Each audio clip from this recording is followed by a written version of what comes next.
Eh ben bonjour à tous, c'est Guillaume, je suis de retour pour ce quatrième épisode. Donc voilà, on se retrouve à l'Opening Day. Je pense que c'est ce que j'ai mis de toute façon sur le nom de la vidéo, donc il n'y aura pas trop de soucis à ce niveau-là. Il s'en est passé des choses. Allez, on va aller tout de suite voir les personnes qu'il y a dans l'équipe. Alors, avant d'aller voir les personnes, je vais vous montrer qui j'ai comme blessé. Donc j'ai le second de base Xavier Edwards qui s'est blessé là pendant le spring training, qui est blessé 5 semaines. Braxton Garrett qui est blessé pendant 4 semaines. Il était revenu de blessure, il s'est reblessé pendant 4 semaines. Et mon champ gauche, Dan Myers, qui était celui qui avait fait la plus grosse war l'année dernière, puisqu'il était à 3,9. Enfin, une des plus grosses foires, et qui lui aussi s'est blessé pendant le sprint training et qui sera absent encore pendant 4 semaines. Allez, je vais vous montrer tout de suite le line-up. Alors, je suis allé récupérer quelques personnes que vous pouvez voir. J'ai signé un contrat à José Trevino. Attendez, je l'enlève juste de ma shortlist. Tac, tac. Remove from all shortlist. Parce que j'ai pas besoin que son nom apparaisse en grand. Je le prends, il a 33 ans, je lui signe un contrat de 3 ans, je crois, si je me trompe pas, de 3 ans de 9 millions 6. C'est peut-être un petit peu cher, mais aujourd'hui c'est un des meilleurs catcheurs au niveau du framing et pour bloquer. Il a un rôle de capitaine, il est leader, il est intelligent et il a une éthique de boulot assez importante. Voilà, c'est le genre de joueur que je veux avoir dans mon équipe. L'année dernière, il me produit aussi 3,9 de WAR. Je m'attends pas non plus à avoir une production aussi énorme cette année. Mais en vrai, c'est pas forcément pour ça qu'il est là de toute façon. Au niveau du scouting, il a commencé déjà à baisser, hein, donc voilà, mais moi je le paye pour sa défense, c'est surtout ça qui m'intéresse. Après, si j'ai du bâton, c'est un plus. On verra bien ce que ça donnera. Et c'était surtout le meilleur catcheur défensivement qu'il y avait sur le. Et qui soit assez âgé sur le marché des transferts. Voilà, donc ça c'est le premier. En deuxième, j'ai mon catcheur, j'ai Augustin Ramirez, qui était un petit jeune prospect qui avait fait une bonne saison en Triple A l'année dernière, qui avait produit 2 doigts avec un bâton intéressant puisqu'il avait 114 d'OPS+. Il avait quand même frappé 24 home runs. Donc voilà, là ça va être le backup. Je l'ai mis en backup pour le moment. On va voir un petit peu quand il va venir pour frapper ce que ça va donner. Je crois que je l'ai même mis après. À voir. Je l'ai même mis sur le terrain tous les 3 jours. Donc tous les 3 jours, normalement, il devrait être sur le terrain. Donc voilà, que ce soit pour les droitiers comme pour les gauchers. Donc il va avoir un petit peu de temps de jeu, on va voir. Et puis il est là pour se former de toute façon. Donc voilà. Ensuite, Jonah Bike qui est de retour, Miguel Vargas qui est de retour. Brooks Lee qui était le meilleur joueur en fait en Triple A la saison dernière, qui a bien développé. En plus, je l'ai entraîné en fait pendant l'intersaison en fait. On peut ici en player development aller prendre des joueurs et aller les mettre et leur demander d'augmenter, de travailler leur défense, de travailler leur base running, de travailler leur attaque, de travailler leur bâton, leur puissance, enfin pour augmenter un petit peu. Et Brooksby, il était en Arizona Fall League au départ. Et, et en fait, quand il est revenu de l'Arizona Fall League, j'avais pas de temps pour lui faire améliorer son bâton. Donc je me suis dit, tant qu'à faire, on va lui demander d'améliorer son infield. Donc voilà, il a des stats maintenant en défense qui sont vraiment nickel. Il pourrait même faire un shortstop. Il a vraiment progressé au niveau du scouting, on voit. Il a augmenté, il est passé en potential rating, il est passé de 61 à 64. Sa défense en deuxième base est passée de 72 à 77. Enfin voilà, il a fait vraiment un gros bond Donc voilà, franchement, je suis super content de ce joueur. On va voir ce qu'il va donner pour sa première saison. C'est pareil, c'est une première saison, pas de pression. On va voir ce que ça va donner après. Josh Rojas, qui est le troisième base que j'avais signé en contrat, bah, il y a eu il est passé par l'arbitration. Enfin, j'ai aucun joueur qui sont passés par l'arbitration. Je les ai tous re-signés avant. Je les ai re-signés en dessous du prix que mon équipe estimait. Et en fait, c'est pour ça que c'est important en fait d'aller essayer de négocier avec eux. C'est parce qu'en négociant, au lieu d'aller à l'arbitration, c'est ce que je vous expliquais, il y a moyen de les signer pour moins cher que ce que même nous on les évalue. Et j'ai réussi à tous les re-signer moins cher que ce qu'on les évaluait. Donc voilà, ça peut paraître important, mais 5 800 000 pour un troisième base qui l'année dernière a fait 4 de War, ça va, c'est pas non plus dégueulasse. Après, il y aura besoin de toute façon, il repassera par l'arbitration. Non, il devient free agent à la fin de l'année. Donc voilà, on verra si on le re-signe ou si on le re-signe pas. J'irai voir un petit peu ce qu'il y a. J'ai pas regardé ce qui va sortir en free agency de la saison prochaine. Ensuite, Alex Freeland, qui était le shortstop, qui était déjà monté en MLB la saison dernière, qui avait eu un rôle un petit peu, on l'avait mis un peu en retrait. Ou non, il avait même joué 152 matchs, donc il avait été assez intéressant. Voilà, j'espère qu'il va encore augmenter cette année, qu'il sera meilleur.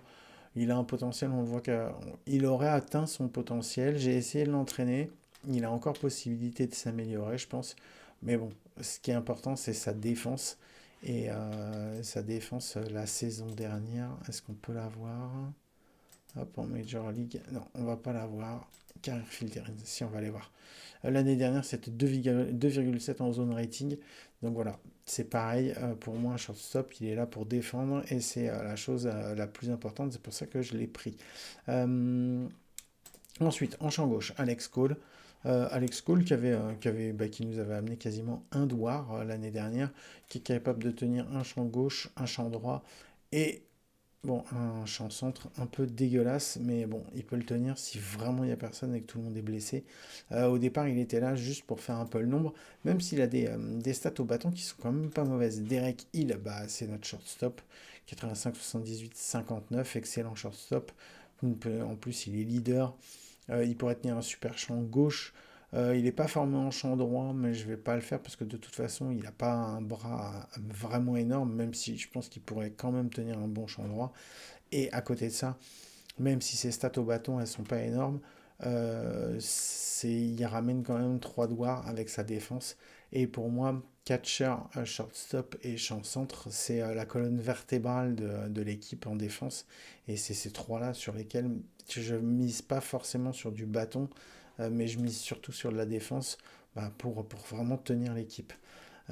Après Derek Hill, il y a Jesus Sanchez qu'on avait déjà la saison dernière, qui nous avait tenu un DH plutôt pas mal. Donc voilà, il avait frappé 33 home runs, 97 RBI, il avait sorti 2,5. C'est pas des stats énormes, mais il sort 2,5 de WAR juste avec son bâton. Franchement, je prends et j'ai repris. Et la grosse signature, c'est Kyle Tucker. Kyle Tucker qui était vraiment le, euh, le free agent qui était intéressant, que moi en tout cas j'aurais bien aimé signer et que j'ai pu signer. Je le paye un petit peu cher, 28 millions 200 000. Mais en vrai, c'est pas grave. Il avait une production l'année dernière, que ce soit au bâton, qui était un petit peu en dessous des standards qu'il avait eu, mais qui est quand même super bon en, qui est super bon en défense, puisque l'année dernière, en 2025, en champ droit, il a 10,1 en zone rating, donc c'est un champ droit en défense qui est énorme. Champ droit énorme avec un bâton, franchement, je prends tous les jours. Pourquoi c'est pas. Hop, c'est pareil, je vais enlever toutes mes shortlists. Pourquoi c'est pas grave que je vais signer un contrat comme ça? Euh, Parce qu'en vrai, aujourd'hui, on a déjà commencé à me proposer des transferts avec lui. Euh, et donc, je me dis que de toute façon, si la saison, pour X ou Y raison, elle foire, on aura toujours la possibilité, cette saison ou la saison prochaine, au moment de la trade deadline, je pense qu'il pourrait y avoir des équipes qui pourraient être intéressées de l'avoir.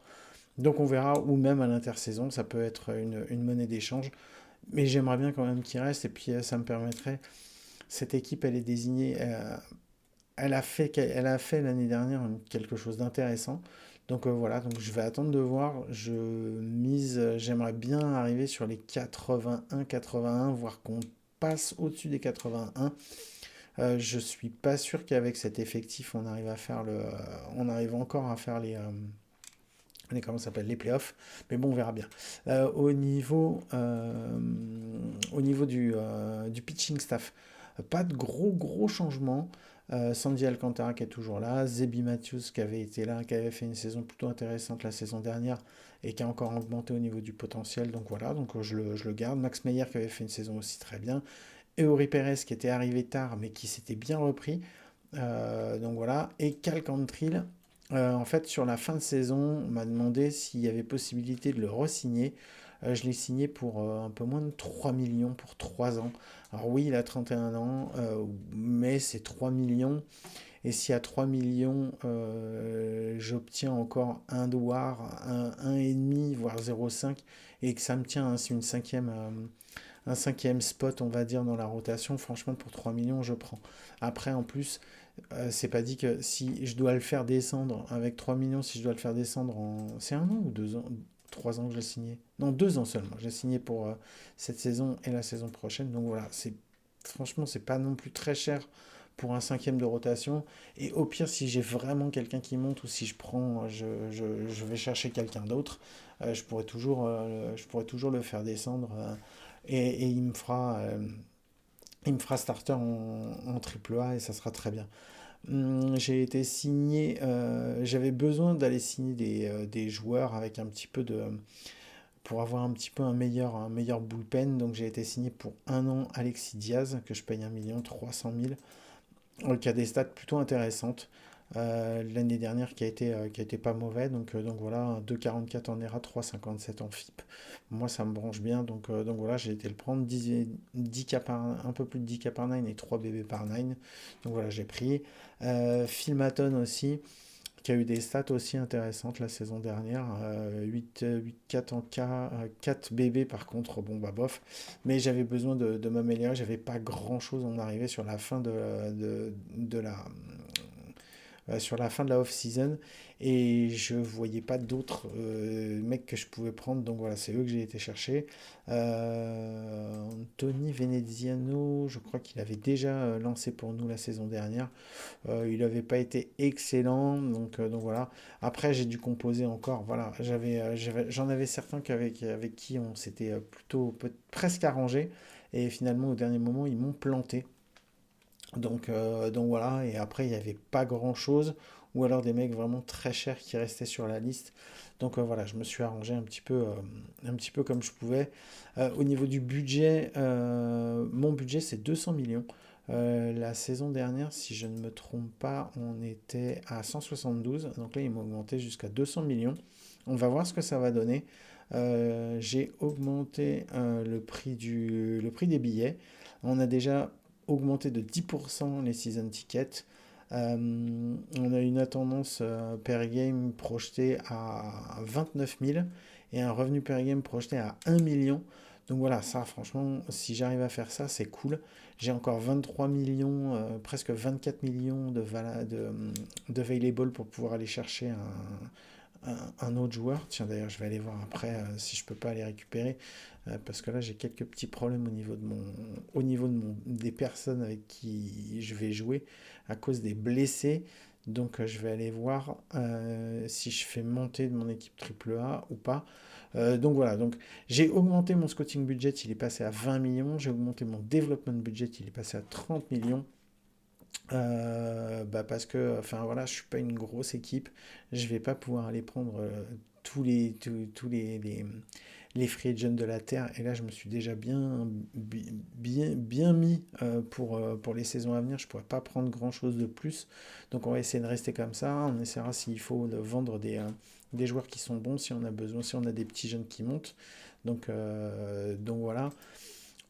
niveau du personnel, j'ai changé pas mal. Donc tous ceux qui sont en 2029, c'est des mecs qui ont été assignés à nouveau. Mon scouting director, s'il se termine là en 2026, je le re-signerai d'ici la fin de la saison, ou je verrai peut-être que j'en prendrai un autre. J'ai signé Sean Jeter jusqu'en 2030. Mon assistant GM, il va rester là pour le moment. Et après 2030, 2029, 2030, 2029. Donc vous voyez, j'ai quasiment re-signé tout le monde. Et j'ai trouvé que des mecs avec des super stats. Et ça va m'aider justement pour développer bien ma Minor League. En parlant de Minor League, il y a eu la draft qui est sortie, enfin la draft qui a été annoncée avec les joueurs, les joueurs annoncés. Donc voilà, il y a pour le moment, ils sont pas encore, ils ont pas, ça vient juste d'être annoncé. Donc on a notre scout qui n'a pas encore pu les voir. Donc voilà, j'ai déjà sorti deux champs centres et un shortstop que j'aimerais bien voir. Maintenant, normalement, on draft en 10e position, ce qui n'est pas forcément excellent. Mais on va voir ce que ça va donner. Là, de toute façon, pour le moment, c'est des mecs qui ont l'air super intéressants, mais je vais attendre de voir ce que me dit mon scout, et puis on verra après par la suite. Mais bon, je garde un œil là-dessus. Par contre, ce qui s'est passé, c'est que j'ai fait donc la Free Agent internationale, l'International Free Agency, euh, qui est arrivée, et j'ai signé 4 joueurs. Oh, non, je veux pas tous les pitchers, je vais prendre tout le monde. Et donc voilà, j'ai signé Hector Moinuelias. Alors je vous les avais montrés, et celui-là c'est un shortstop qui m'a vachement intéressé, parce que déjà en défense, je pense que ça va être, c'est vraiment, si ça reste là comme ça, c'est vraiment hyper intéressant. Il est très il est intelligent, donc voilà, il est rapide, il est censé avoir du contact, éviter les cas et pouvoir même frapper des doubles. Après, c'est ce que moi, mon coach voit, mais quand je vois que OSC voit à peu près la même chose, ça va être en fonction de ce que moi je vais réussir. Donc moi je le vois un petit peu moins fort en défense, par contre je le vois un petit peu plus rapide. Mais par contre moi je suis en scouting accuracy, je suis very high, alors que eux sont en low. Donc voilà. Mais ça change pas trop à ce niveau-là, et ça c'est plutôt bien. Donc pour le moment il n'est pas vu comme un top prospect. C'est pas grave, je suis pas pressé, j'ai pas forcément envie que tout le monde sache que c'est vraiment un mec très bon. Donc on va essayer de le développer tranquillement, et c'est pour ça que je veux vraiment que mes ligues mineures, j'ai pas de soucis et j'ai des bons coachs pour pouvoir les faire monter. Le deuxième que j'ai signé, c'est un starter, Edwin Salgado. Pas forcément beaucoup de stuff, donc une balle pas forcément très très rapide. Par contre, normalement, il devrait pas prendre beaucoup de HR, un contrôle assez moyen. Mais bon, voilà, je le paye, enfin, je l'ai pas, il m'a pas coûté très cher. Euh, Moi, je le vois à 65, et OSC le voit à 52. On verra bien. On verra bien ce que ça va donner. Je crois que je l'ai récupéré pour 1 800 000 quand même. Donc voilà. Mais sur 4 750 000, je vous montrerai après un petit peu comment ça fonctionne. J'ai récupéré oui, un releveur, j'ai récupéré. Lui, je ne l'ai pas payé forcément cher. Par contre, j'aime beaucoup ces lignes de stats potentielles. Et je ne suis pas le seul à bien les aimer. Mais moi je les aime un petit peu plus, et c'est surtout que ça pourrait être un super closer avec une belle fastball et une belle slider. Mon scout le voit comme un closer qui pourrait vraiment être hyper intéressant dans ce rôle là, donc on verra bien. Et le dernier, c'est Armando, oui, c'est Jaramillo. Il me restait un petit peu, j'avais pas grand chose, c'était le dernier bon joueur que je pouvais signer. Euh, je pense il pourra me faire peut-être un bon lanceur de triple A, pas forcément un excellent lanceur, à moins qu'il vraiment il progresse énormément, et on n'est pas à l'abri, on ne sait jamais. Donc voilà, donc je l'ai pris parce qu'il me restait de quoi signer. Je vais vous montrer un petit peu comment comment ça s'est passé, parce que c'est marrant. Avant, c'était une stratégie que je l'employais.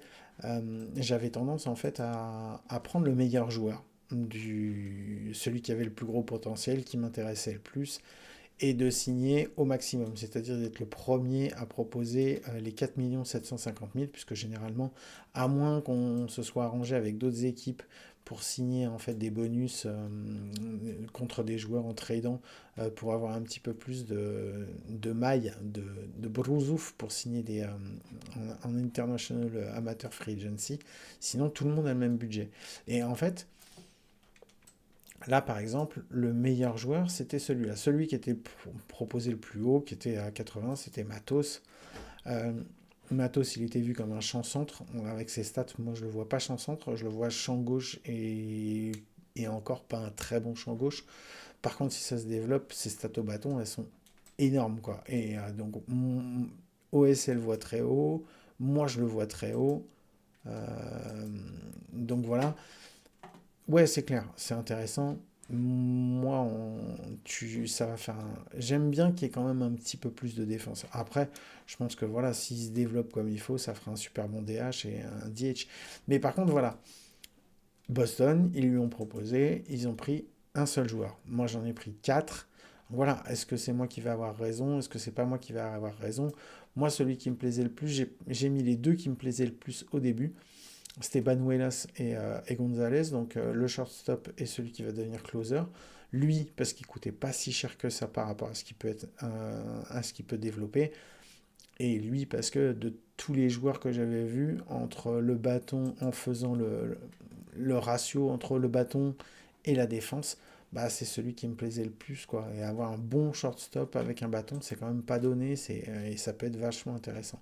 Et tu vois qu'un peu la stratégie de 4 750 000, bah voilà, Boston l'a fait, les Mets l'ont fait, les Rangers l'ont fait, Cincinnati, les deux équipes de Chicago quasiment à un jour d'intervalle, Philadelphie, et après c'est d'autres équipes qui ont fait un peu différemment. Voilà, Milwaukee qui a mis 3 760 000 dans un starter qui est vu à 49, tu vois, qui a un contrôle dégueulasse. Donc voilà, quand je vois ce que moi j'ai eu j'ai utilisé mes 4 750 000 et j'ai eu 4 mecs. Voilà, il y en a qui ont utilisé 4 150 000. Ok, voilà, il y a eu des super mecs qui sont partis à 4 750 000. Je vous ai montré Matos. Je peux vous montrer Castillo. Castillo qui avait des stats aussi énormes. Alors en défense, c'est une catastrophe. Je ne sais pas ce que ça va donner du tout. Qui on a dit Fierro. Bon, Fierro, franchement, c'était intéressant aussi. Ça ne sera pas un champ centre, ça sera, bon, je pense, un champ droit, mais pas un champ droit exceptionnel, peut-être plutôt un DH aussi. Mais voilà, c'est stat au bâton, vraiment. Mais sur le papier, elles font rêver. Maintenant, est-ce que ça va se décider? C'est comme pour tout. C'est, ces joueurs-là, ces joueurs internationaux, ils ont toujours des gros, gros potentiels. Mais est-ce qu'ils se développent? Oui, il y en a certains qui se développent, mais il y en a certains qui se développent pas du tout. Donc voilà, c'est aussi un petit coup de hasard. Donc voilà, ça c'était pour à l'international. Je vous ai montré ce que j'ai signé et pas. Après, de la, sur l'ensemble de ma franchise, j'ai été récupérer plein de mecs qui étaient sur des contrats de minors, euh, des gros noms comme Walker Buehler qui était là, qui était dispo, qui demandait pas, je vais signer un contrat de minor league parce il demandait pas de gros contrats. Et il y a plein de mecs comme ça. J'ai été chercher plein de champs centres, de champs, de joueurs de champ extérieur, de champ intérieur, des starters, enfin vraiment un petit peu de tout, des catcheurs. Et je me suis dit, je vais leur signer des contrats comme ça, et ensuite après, je vais les mettre un petit peu partout dans mon système. Je vais avoir les meilleures équipes possibles. Parce qu'en fait, au final, l'année dernière, quand je regarde, j'avais mes équipes de minors, elles ont pas tant performé que ça, quoi. Alors les joueurs qu'il y avait à l'intérieur, j'en ai certains qui ont vraiment performé. J'ai eu des MVP, je crois que j'ai eu un MVP en A+. J'ai eu un releveur de l'année, j'ai eu des joueurs qui ont bien performé. Mais tu vois, par exemple, ici on voit l'équipe de, de minors de Rookie League des Marlins de Miami. Elle a fait que 29-23. La première équipe de Dominican Summer League, elle a fait 31-29. La deuxième, 22-38. Ouais, c'est bien, mais c'est pas exceptionnel, quoi. Donc j'aimerais bien jouer. Je crois que c'est avec Pensacola. Non, c'est avec Beloit ou Jupiter, une des deux, avec qui j'ai fait les playoffs l'année dernière. On se fait sortir au premier tour, mais voilà. Et donc j'ai dit, allez, cette année, c'est bon, on va faire un petit peu différemment. Alors je ne dis pas que c'est la bonne solution. C'est même une des premières fois que j'essaye de la faire comme ça. Non, j'ai été signé, mais des contrats, des contrats, en veux-tu, en voilà, de Minor League. Et je me suis dit, bon, bah, advienne que pourra, on verra bien ce que ça va donner. Euh, on verra si ça fonctionne. Et si ça fonctionne, tant mieux. Et si ça fonctionne pas, bah, eh bah tant pis, la saison prochaine, on fera différemment. Et puis voilà. Qu'est-ce que je pourrais vous montrer? Les prédictions. Oh, ouais, avant les prédictions. Spring coverage, ouais, c'est super. On est vainqueur. On est vainqueur du spring. On a été vainqueur du spring. Je suis dégoûté, on a 3 blessés, mais on est vainqueur du spring. Et par contre, en prédiction pour de pré-saison, en American League East, Baltimore, New York, Minnesota, Détroit, Cleveland, Minnesota, Détroit. En American League West, Seattle et Texas. Donc voilà, avec Jordan Alvarez, voilà, le joueur qu'on connaît. Tarek Skubal qui est bien vu, Garrett Crochet aussi. C'est marrant, comme ceux qui ont performé la saison dernière, ils sont bien vus cette saison. Les Mets qui ont mal terminé la saison dernière. Et voilà, nous, ils nous voient encore à 77-85. Bon, et ben, on verra ce que ça va donner. En National League Milwaukee, en National League Central, donc Milwaukee, avec un 162. Et B, ça serait censé être la meilleure équipe. Bon, qu'est-ce qu'ils ont dans leur équipe là? Fais voir ça, Meet the Team. William Contreras, Christian Yelich, Bryce Touring, ils ont signé Alex Bregman, d'accord. Joey Ortiz, ouais, ok. Jackson Chorio, Blake Perkins, Russell Frelick. Ils ont signé Chris Sale. D'accord, d'accord, d'accord. Alors là, pitching, Dylan Cease, David Festa, Sean Manaea, Eduardo Rodriguez, Chris Sale, Haroldis Chapman. Voilà, vache, ils se sont fait un bullpen de ouf. Ils n'ont pas signé si cher, hein, finalement. Ok. Et dans le line-up, 22 millions pour Bregman. Miguelich qui est toujours à 26 millions. Contreras qui est même plus le numéro 1, c'est Jefferson Cuero. Ok. Bryce Touring. Oh, c'est une belle équipe. Effectivement, c'est une belle équipe. Tant mieux pour eux. On joue pas dans la même division. Euh, et bah, les Dodgers, 97-65, suffit des D-backs. Les Rockies, mais les Rockies, on se souvient qu'ils ont déjà fait, ils ont fait les playoffs la saison dernière. Donc voilà. Je pense que je vous ai tout dit, je vous ai tout montré. Ouais, je vous ai tout montré. Je pense on est arrivé au bout. Info, Team Stats. C'est bien pour le moment, on est à égalité taille de one pour dans la NL. Ouais, voilà, donc voilà, bah, je vous ai fait le tour un petit peu, je vous ai tout montré. Meet the team, donc vous voyez un peu. Augustin Ramirez qui est vu 16e dans la ligue. John Albright 24e. Xavier Edwards 13e. Josh Rojas 14e. Alex Freeland, bah, 26e, on va voir ce que ça va donner. Dan Myers qui est blessé 26e. Derek Hill 12e. Kyle Tucker 5e. Sandy Alcantara 9e. Et oui, effectivement, ça s'est un petit peu amélioré à ce niveau-là. Ça, je suis pas forcément sûr, mais à mon avis, c'est un petit peu mieux. Ça, oui, ça pourrait être mieux, mais on va voir ce que ça va donner après par la suite. Ah oui, et il faudra que j'aille voir parce que avec ces 2 blessés, donc Team Chemistry, l'équipe est contente, c'est cool. Par contre, moi avec ces 3 blessés, ça fait que j'ai un petit manque, en fait, surtout dans mon line-up. Dans mon line-up, il me manque quand même de quoi faire tourner au bâton. Donc voilà, bah, je vais voir. Je vais aller voir parce que je sais pas ce qui reste en free agency. Je regarde juste avec vous 30 secondes. Après, je vous laisse tranquille. En free agency, all batters. Non, si je mets les pitch stats, ça va pas aller. Alors, bat stat effet. Fais voir. Tiens. Oh, il n'y a pas grand chose. Jess Peterson. Non, ça ne m'intéresse pas. Manuel Margot.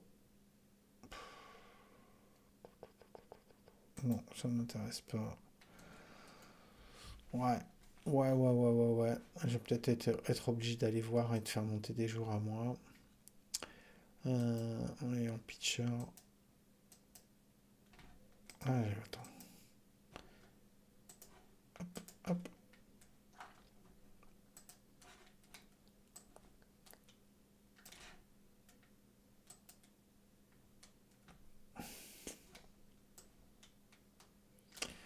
Non, il n'y a pas grand-chose. Il n'y a pas grand-chose.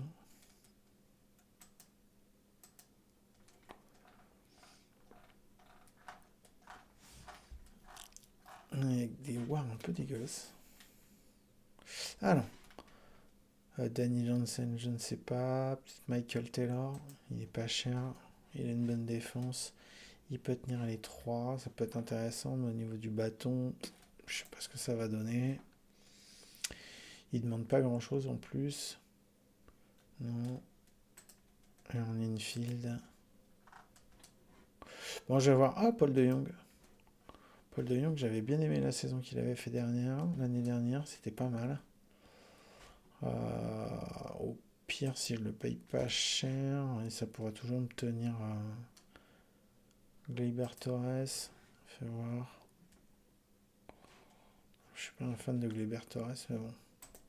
Ok, bon, bah, je vais voir un petit peu. Je sais pas si je fais monter quelqu'un de l'équipe. Il y a Nicky Lopez aussi qui est Spark Plug. Ça peut être intéressant. Qui a une bonne défense, un bâton pas terrible, et même, voire même un peu dégueulasse.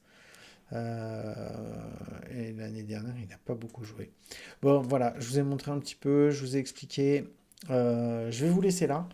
Je vais commencer la saison.